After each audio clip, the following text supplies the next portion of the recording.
तर सर्वात प्रथम आपल्याला Googleवरती यायचं आहे. Googleवरती आल्यानंतर इथे आपल्याला सर्च करायचं आहे आय-जी-आर. आय-जी-आरची ऑफिशियल वेबसाईट एक नंबरला येईल. त्याच्यावरती आपल्याला क्लिक करायचं आहे.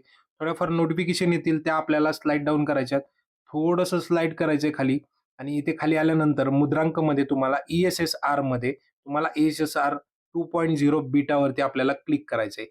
जसं तुम्ही क्लिक करताल अशा पद्धतीचं बाजार मूल्यांक दरची आवृत्ती ओपन होईल. त्याच्यामध्ये तुमचा जो कोणताही जिल्हा असेल, तो जिल्हा आपल्याला निवडायचा आहे.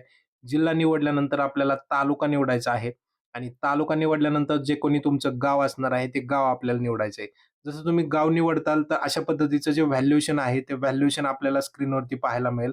व्हॅल्युएशनमध्ये तुम्हाला assessment type, assessment range, rate आणि युनिट अशा पद्धतीच्या गोष्टी दिलेल्या आहेत.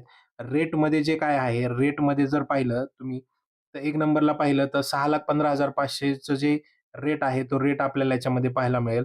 तो हेक्टरी रेट आहे. म्हणजे साधारणतः 100 गुंठ्यांचा रेट आहे. 100 गुंठ्यांचा रेटमधनं आपल्याला जर 1 गुंठ्याचा रेट काढायचा असेल, तर जे काही व्हॅल्युएशन असणार आहे, फॉर एक्झाम्पल 6,15,500 जे आहे, ते 6,15,500 भागिले 100 आपल्याला करायचं आहे. त्याच्यानंतर जे काही तुमचं व्हॅल्युएशन निघणार आहे, त्याच्यामधून तुमचे उरलेले जे गुंठे आहेत, त्या गुंठ्यांना कॅल्क्युलेशन करायचं आहे.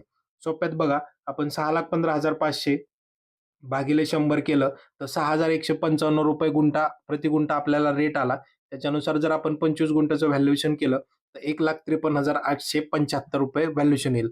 मित्रांनो, माहिती कशी वाटली नक्की कमेंटमध्ये सांगा. चॅनलवर पहिल्यांदा आला असाल तर सबस्क्राईब आणि फॉलो केल्याशिवाय जाऊ नका.